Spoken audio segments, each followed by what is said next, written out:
How to avoid the PDT rule on a Robinhood account with under $25,000. Let's jump right in. What's going on, guys? Hope you're having a great day. We are looking at a Robinhood account right here that is under the $25,000 PDT kind of threshold, right? So if you're under $25,000 in a margin account, you can't day trade more than 3 times in a 5-day span when it comes to the stock market. So in this video, let's quickly walk through how to make sure we can avoid that, okay?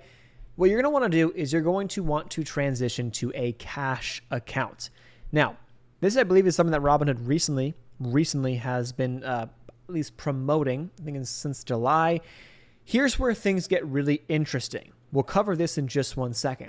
If you're on the web platform of Robinhood, if you log into Robinhood online just like this, you'll go over to your account section in the top right, go to investing. From there, go to settings. Once you get to settings, go down to the investing tab on the left-hand side, click investing, then you'll see your account type. See, I have a margin account. It's going to be very similar in terms of the steps to get there on your app. I have a margin account. I can go ahead, go through here and switch this over to a cash account, follow the rules, follow the steps, and go ahead and do so. Now, if I do, here's where it gets interesting, and here's where you can actually avoid the PDT rule, which is one of the biggest limiting factors to a lot of new traders who are trying to get more experience, right? You're under PDT, you're not trading with, life-changing money, let's just say, and you want to get more experience, but you know what, you can't trade. You don't have over 25K, so you can't, it restricts you from getting access to trading more, to getting that experience, to getting that exposure to the losses, the wins, to getting that feeling of, oh, here's what it feels to be, here's how it feels to be emotionally invested in a trade, or here's how it feels, when I lose, here's how it feels when I win. You don't get those feelings because you can't trade as much as you want, right? So here's your solution. Switch to a cash account. Now, once you do so, no PDT. You can trade as much as you want. However, you must only trade with settled funds. This is where it gets interesting, and it's not the end of the world, but hear me out. So it takes more time, or you're not going to get a lot of when you deposit money into a cash account, you're not going to have like automatic buying power or instant buying power, I believe. So it takes like 5 days for that money to clear. No big deal, right? You deposit money in, who cares? Now here's where we go. You can't trade with unsettled funds. You got to wait 2 business days to trade with funds from equity sales and 1 with options. Whoa, what does that mean? 2 business days. If I buy Tesla stock or Apple stock today and I day trade it and I sell it tomorrow, great. It takes 2 days for that money to settle into my account. Okay. So if I buy today, sell today or tomorrow or the next day or next week, it doesn't really matter when I sell. From the day that I sell, 2 business days until that money is then fresh to be utilized as settled funds in my account, okay? But if we're talking options, next day settlement, so very similar to Webull on Robinhood now. So let's say I was to buy a SPY call or an Apple call or a put or whatever on Tesla, Apple, and I day trade it. Doesn't really matter if I day trade it if I have a cash account because there's no PDT, so I can do it as much as I want with a catch, slight catch, as long as it's settled funds. So hear me out there for those who are confused as to what that necessarily means. We're covering kind of how long it takes for those funds to settle.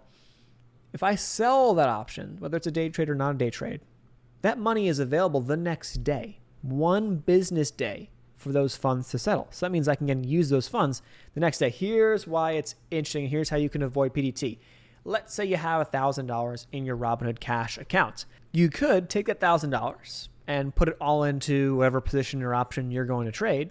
But guess what? If I trade that today, yeah, okay, if I sell it today, it's available tomorrow, and I can do that again tomorrow, and I can get technically 5 day trades throughout the week. Sure, you can do that. It's one way. It's still more day trades than you would have gotten if you were under the PDT rule, which is cool.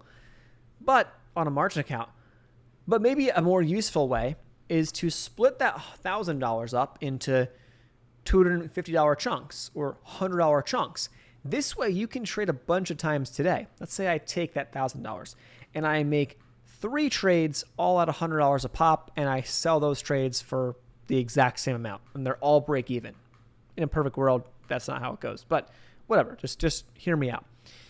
That means that by the 3rd trade's close, I have $700 of settled funds I could still use, but I don't because I took my 3 trades. That was enough for today. I don't see anything else I like. Move on. Tomorrow, got $1,000 settled cash. I can make as many trades as I want. I can trade a bunch of times with that same $100 size, whatever I want to do. All I can't do is go over that $1,000 threshold. I can't trade with more than $1,000 with more than the settled funds that I had to start the day when it comes to options. That's what you need to know. Now, there are some other restrictions. You don't have access to level 3 options trading. You also don't have access to options rolling. Stay tuned or check out the channel and the Robinhood playlist if you want to learn about what options rolling is, how it works, how to do it. But that's essentially what you need to know when it comes down to it on a cash account. Now, if you switch your accounts back and forth, you can, within 5 days or 5 days later, you can go back and switch it again. So it's not a big deal. If you are on a margin account right now, go ahead, switch it over to cash if you want to day trade. And if you're like, yeah, this isn't for me, it's not useful, I don't really care, I'd rather go back to a margin account, go back to margin account 5 days later. It's up to you. That's useful, and I think it's a pretty big perk and a great little kind of nuance to Robinhood's platform that either people are not aware of, they haven't had in the past, and can actually be very beneficial to someone who is trading with smaller accounts. And guys, I know a lot of people who are successful traders, who are full-time traders who trade with 10K. They trade on cash accounts with $10,000, and at the end of the week, they pull out whatever they've made. So if they are up to 13K by the end of the week, they pull out their $3,000, they reset the next week at 10K. You don't need to be trading with over 25K to be a full-time trader or to be this or that, right? At the end of the day, it comes down to your skill, it comes down to your track record, it comes down to your risk management and your trading. So hopefully the dollar amount isn't going to restrict you going forward. Any questions, leave them in the comment section down below like always. We're going to leave links, resources down below like always to that. 3 trading signals to add to your arsenal. A webinar, free webinar, is linked down below in the pinned comment and video description box if you want to check it out. Outside of that, thank you guys so much for watching, and I'll see you in a future video. Peace.